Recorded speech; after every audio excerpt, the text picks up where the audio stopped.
Salut les investisseurs, dans cette vidéo, je vous propose la mise à jour de la thèse d'investissement sur l'entreprise Ruby. Avant de commencer, je vous rappelle que si vous souhaitez demander des analyses d'actions, vous pouvez le faire en rejoignant le canal Telegram via le lien en description de cette vidéo. Et pensez à vous abonner à la chaîne pour ne pas rater les prochaines analyses. On commence avec la thèse d'investissement sur Ruby. Donc Ruby, c'est un acteur principalement de la distribution d'énergie, donc du GPL, du bitume, et de l'essence, surtout pour l'aviation. L'entreprise avait historiquement une joint venture dans le stockage aussi de produits de combustible et d'énergie, activité qu'elle a cédée en 2024, et elle s'est lancée sur une activité de production d'énergie renouvelable depuis quelques années. La particularité de l'entreprise, c'est qu'elle est constituée en tant que société en commandite par action, et dans ce mode de gouvernance, le management a beaucoup de pouvoir avec très peu de capital, donc le marché en général applique une décote sur ce genre de titre, ce genre d'entreprise, parce que cette organisation finalement empêche les OPA sur les entreprises. On verra que c'est pas impossible d'avoir une OPA sur Ruby, il y a des cas, il y a une possibilité, mais c'est moins probable. Si on regarde la répartition du chiffre d'affaires, c'est très Caraïbes et Afrique, et un petit peu l'Europe finalement. Le résultat brut d'exploitation provient majoritairement des Caraïbes et de l'Afrique, et on est diversifié en termes d'activité sur les 3 zones d'opération, avec une activité bitume en supplément en Afrique, et ici on voit activité stockage en Europe, mais elle a été cédée en 2024. Là c'est le chiffre d'affaires 2023. Pour ce type d'entreprise, ce qui est important, c'est de regarder l'évolution des volumes et de la marge brute, et pas l'évolution du chiffre d'affaires, puisque au final le chiffre d'affaires, c'est ce que l'entreprise va vendre après l'avoir acheté directement, sans transformation. Donc ça a peu d'intérêt.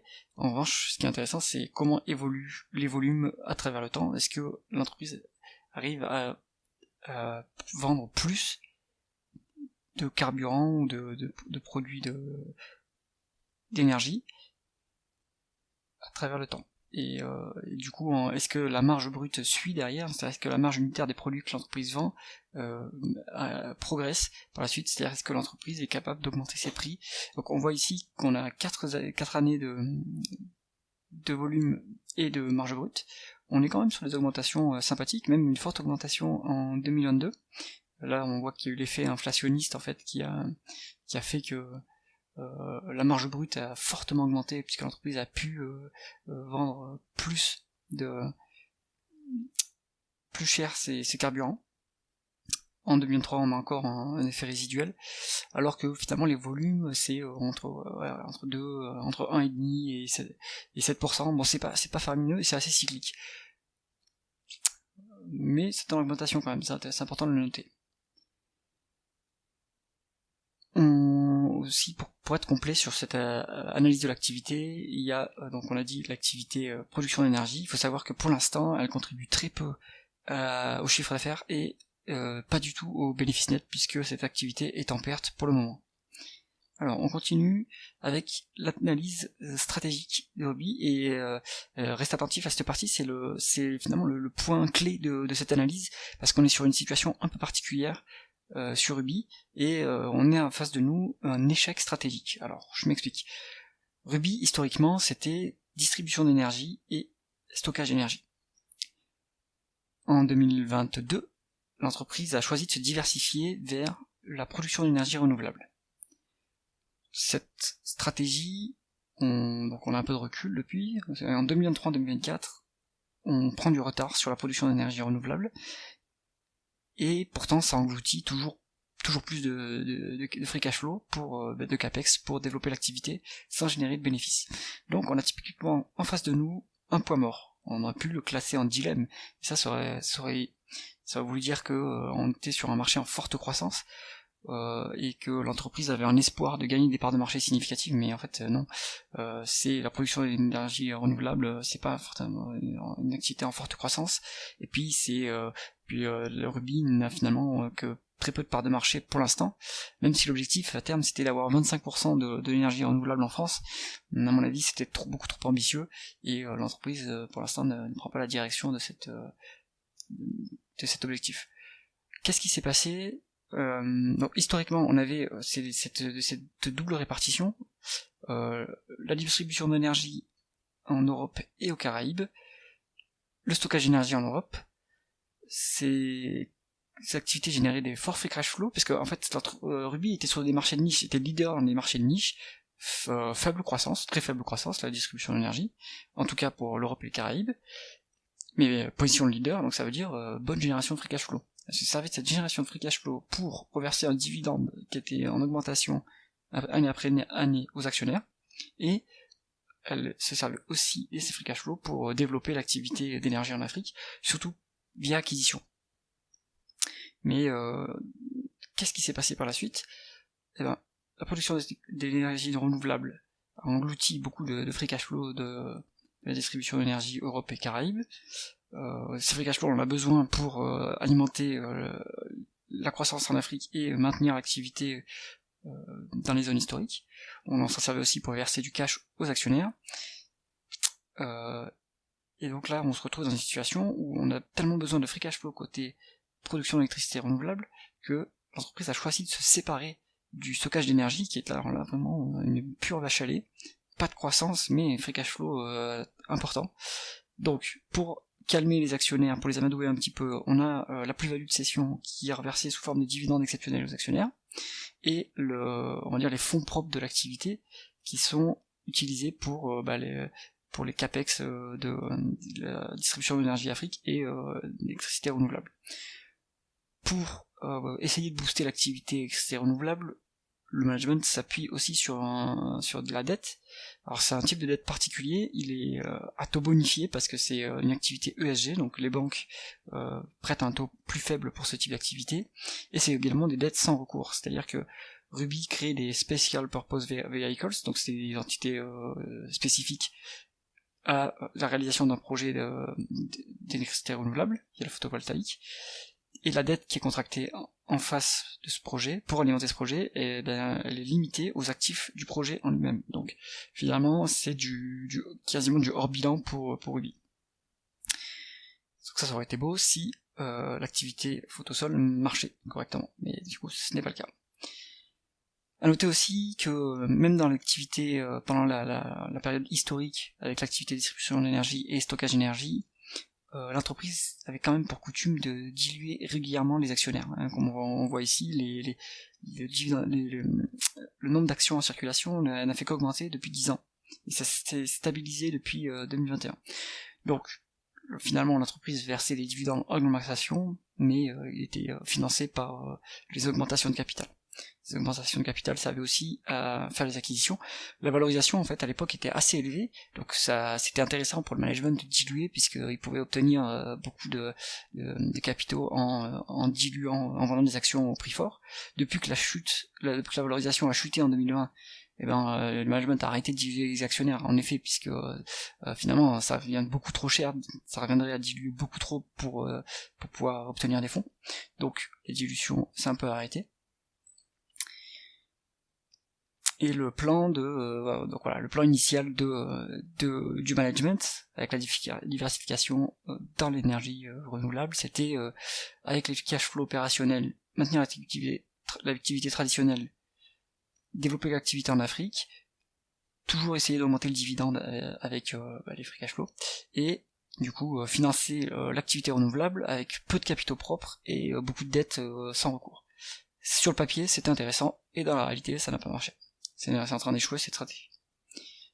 Si on se penche sur plus le quantitatif, on va regarder les taux de marge, et on voit que le taux de marge brut est finalement pas très élevé, on s'y attend, l'entreprise est sur des marchés de niche, avec un très faible pricing power, et elle subit la variation des cours des énergies. Par contre, en termes de marge d'EBITDA, finalement, opérationnellement, l'activité est très bien gérée. On a une stabilité autour des 11%, donc ça c'est plutôt bon. En revanche, le taux de marge nette est en diminution, on se rapproche du seuil de rentabilité, et ça c'est pas bon. Et la cause de cette baisse, c'est que l'augmentation des frais financiers à cause de l'endettement et des hausses de taux. Comme l'entreprise utilise pas mal de dettes pour son activité, le financement de cette dette coûte de plus en plus cher. Si on regarde les bénéfices nets face au free cash flow, on voit qu'il y a quand même un trou important de 1,7 milliard. Et ça c'est malheureux, mais du coup ça s'explique par l'augmentation du BFR. Donc depuis 10 ans, la variation du BFR est positive de 2,3 milliards. C'est 2,3 milliards, du coup c'est quand même préoccupant, c'est-à-dire que l'entreprise n'arrive pas à se faire payer par ses clients. Et du coup le BFR varie défavorablement pour le groupe, et spécifiquement elle n'arrive pas à se faire payer par surtout les clients en Afrique qui ont des monnaies qui se déprécient très vite. Donc du coup il faut renégocier les formules de calcul avec les gouvernements qui subventionnent les énergies évidemment. Donc c'est toujours des phases de négociation, et le groupe a du mal à se faire payer en temps et en heure. Donc là, ça creuse le trou entre les free cash flow et les bénéfices nets. Donc s'il faut évaluer l'entreprise, on n'utilisera pas le PER, il faudra utiliser plutôt le price to free cash flow. Et ça, c'est s'il n'y a pas de dette. Voilà, on va regarder ensuite. En termes de rentabilité opérationnelle, en médiane, on était sur du 7,77%, c'est convenable. En plus, là, on a quelques années de niveau assez élevé de ROIC, Return on Invested Capital, à quasiment 10%. Donc, c'est-à-dire que l'entreprise pourrait autofinancer une croissance à 10% si elle utilisait tous les bénéfices opérationnels pour alimenter l'activité. Surtout que c'est pas une activité historiquement qui avait beaucoup de croissance, donc les bénéfices opérationnels pouvaient être versés sous forme de dividendes aux actionnaires, ou de rachat d'actions, ce qui n'était pas le cas, ou le management pouvait aussi grassement se rémunérer, et qu'il faut regarder dans les contrats de la gérance, hein, mais le management est quand même bien payé pour le risque minime qu'il prend. En tout cas, opérationnellement, il y a une bonne rentabilité. Donc si on fait un résumé de cette analyse, le fait qu'on soit sur une activité de niche permet de finalement ne pas avoir de concurrence, permet de bien générer des free cash flow. Et pourquoi il n'y a pas de concurrence d'ailleurs ? Parce que sur ces marchés-là, les marges sont tellement faibles que s'il y a un nouvel entrant qui arrive, il va devoir casser les prix, et il fera des pertes rapidement. Donc ça impacterait également Ruby, sauf que Ruby pourrait tenir quand même de par sa position historique, alors que le nouvel entrant finalement irait à la faillite. Pour ce qui est de la diversification stratégique, on a vu, c'est en train d'échouer, et du coup, les free cash flow qu'on génère ne bénéficient pas aux actionnaires. Donc peut-être que l'entreprise devra céder cette activité, on en parle un peu plus loin. Si on regarde le bilan, sans trop s'étaler, on voit qu'il y a quand même 1,7 milliard d'écart d'acquisition. L'entreprise est en fait un spécialiste des fusions-acquisitions. Donc au gré des années, ils ont accumulé pas mal de goodwill dans le bilan, mais toutefois on voit qu'il y a des IMO corporels, donc il y a des actifs tangibles dans le bilan également. Maintenant, il n'y a pas de décote en prix sur actifs tangibles non plus, mais il y a quand même de quoi amortir un peu un ralentissement de l'activité trop fort via les actifs au bilan. Si on s'intéresse au niveau d'endettement, on voit que sur Coifin, l'agrégateur que j'utilise ici, on est à plus de 2 fois l'EBITDA. Maintenant, dans l'agrégation, de Coifin, il y a la dette nette, il y a la dette sans recours de Photosol. Donc, dans les derniers rapports financiers communiqués pour le premier semestre 2024, le management indique que le levier financier est hors Photosol est à 1,6 fois l'EBITDA et à 2,1 fois si on inclut Photosol. Donc on est sur un niveau de dette qui est un peu lourd, mais on va pas à la catastrophe non plus. Maintenant l'entreprise va pas pouvoir continuer sur son allocation du capital actuel, puisqu'il faudra bien qu'elle se désendette, sinon elle ne pourra plus dépenser autant qu'elle doit le faire en capex pour toutes ses activités. En termes de solvabilité à court terme, donc le ratio de liquidité restreinte, c'est le quick ratio, on s'inquiète quand on est en dessous de une fois, et là c'est le cas actuellement. Donc l'entreprise fait face peut-être à des problèmes de liquidité à assez court terme. Donc ça c'est quelque chose à surveiller, et c'est peut-être pour ça que l'entreprise commence à paniquer un peu, on va le voir après. Pour un peu nuancer, il y a quand même des stocks au bilan, il y a quand même des actifs liquides et monétisables au bilan, donc ça pourrait permettre éventuellement de faire face aux créanciers si nécessaire. Dans ces perspectives pour 2024, le management indiquait initialement que l'entreprise visait un RBE entre 725 millions et 775 millions, et un résultat net stable, mais incluant la plus-value de cession du stockage d'énergie, ce qui est un peu une arnaque, puisque c'est-à-dire qu'en comparable, en fait, le résultat net sera en baisse, mais en plus, le 31 octobre, l'entreprise a baissé sa prévision, en ne visant plus qu'un résultat brut d'exploitation de 675 millions, enfin entre 675 et 725 millions d'euros, et un résultat net entre 340 millions d'euros et 375 millions d'euros, incluant toujours la plus-value de cession de l'activité stockage d'énergie. Donc, profit warning sur l'activité 2024, mais bon, vous pouvez s'y attendre. Hein. Si on s'intéresse maintenant à la valorisation de l'entreprise, bon ben là, il n'y a pas de mystère, l'entreprise est complètement dévalorisée par le marché à cause de la mauvaise stratégie adoptée par le management. Donc là, si on regarde, la dévalorisation, elle s'est produite en 2 temps pour Ruby. Avant 2020, on est quand même sur des ratios de valorisation qui sont parfois assez élevés, hein, peut-être on va dire une médiane ici de 12, c'est quand même pas mal. Après 2020, bim, chute brutale, donc ça c'est bon, c'est la pandémie, d'accord, mais en fait la valorisation s'est jamais relevée. Et en fait, ça s'est passé en 2 temps, on va dire. Il y a la chute brutale, mais il y aurait pu avoir une remontée ici en 2021, etc. Donc ça, la première partie, c'est mon interprétation personnelle, c'est parce que il y a eu une montée en puissance de l'investissement ESG qui empêche beaucoup de fonds d'investissement d'investir dans Ruby, qui est classé comme une activité polluante, à mon avis à tort, hein, puisque la distribution d'énergie c'est pas polluant, mais c'est pas grave, le marché a appliqué les mêmes multiples. Et ensuite, il y a eu la constante dégradation du multiple, jusqu'à atteindre, on va dire, un seuil à 5 fois la valeur d'entreprise sur EBITDA en fin 2023. Donc, ras des pâquerettes. Et ça, à mon avis, ça s'explique plutôt par l'échec stratégique du management. En effet, le management, à mon avis, s'est dit on va augmenter les multiples d'entreprises en adoptant une activité ESG, donc qui est la production d'électricité renouvelable via photosol. Mais ça n'a pas suffi, puisque d'accord, elle accède à de la dette sans recours et à taux avantageux, mais en revanche, c'est un échec stratégique, puisqu'il n'y a toujours pas de bénéfices. Il n'y a pas de bénéfice opérationnel généré par cette activité.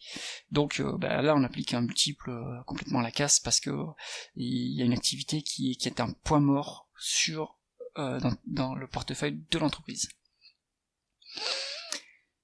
En termes de retour à l'actionnaire, donc l'entreprise Ruby, elle a dans sa politique d'allocation du capital le fait de rester une aristocrate du dividende, c'est-à-dire un dividende en constante augmentation depuis 25 ans, si je ne me trompe pas. On voit que le dividende actuellement, là, il est à 205 millions, contre des free cash flow à 350 millions.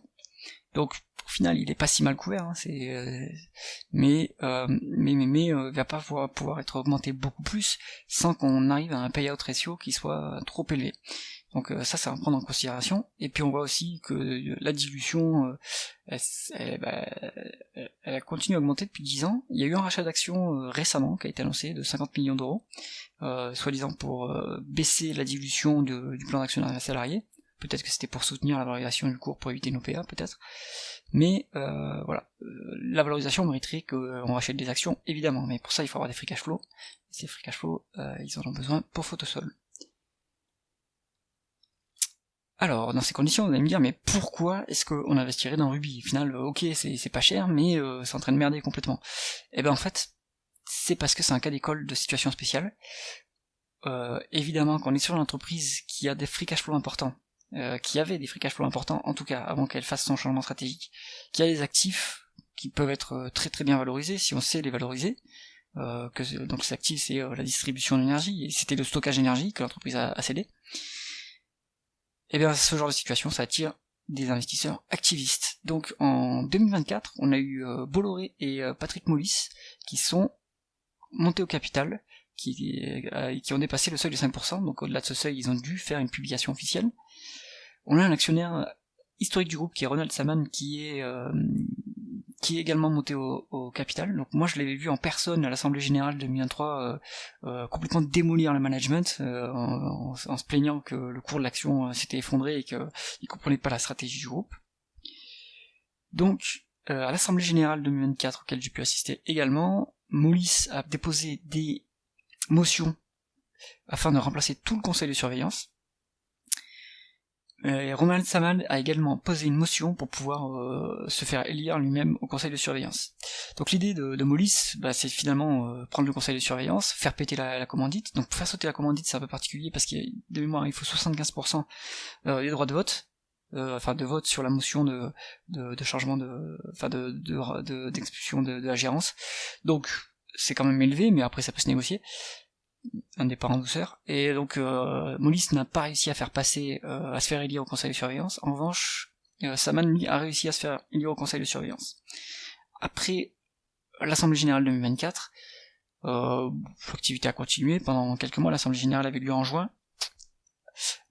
En fin octobre, il y a eu les Photosol Days, donc c'était un roadshow spécifique pour présenter l'activité énergie renouvelable du groupe, où finalement le management disait que ça prenait du retard comme d'habitude, et puis essayait dans le jolier la situation, mais ça n'a pas trop marché. Il y avait Saman qui était à cette présentation, et qui une nouvelle fois a démoli le management en leur disant qu'ils avaient menti sur lors de l'Assemblée Générale, en disant que Photosol ça se passait dans les temps, etc., et que ça allait bien se développer.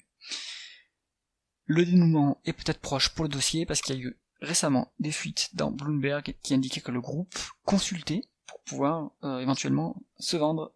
Donc, dans un scénario de vente, on va voir si c'est comment le groupe pourrait se vendre. Est-ce que c'est une vente à la découpe? Et là, on est dans un scénario où la somme, le groupe vaut moins que la somme de ses parties. Donc, en découpant par morceaux, il y aura de la création de valeur pour les actionnaires. Et puis il y aura peut-être éventuellement des surenchères avec Bolloré, peut-être qu'il voudra saisir l'activité. Donc ça c'est une affaire à suivre. Et conclusion de ce dossier-là, c'est un dossier situation spéciale, sur lequel, à mon avis, il y a plus trop de risques, puisque finalement les multiples sont très bas, et donc il y a une marge de sécurité là-dessus. Le seul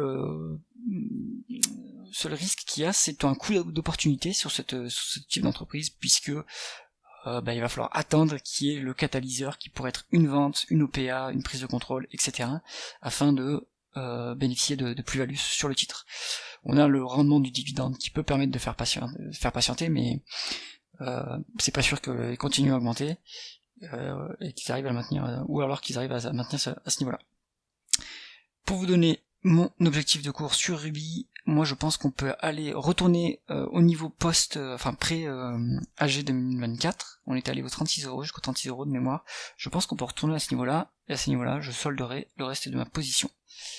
Pour faire cette analyse, je me suis basé sur les rapports annuels et trimestriels de Ruby. Comme j'ai mentionné, je suis allé aux assemblées générales de 2023 et 2024, et je lis les conférences, les communiqués de presse, et je suis les conférences investisseurs.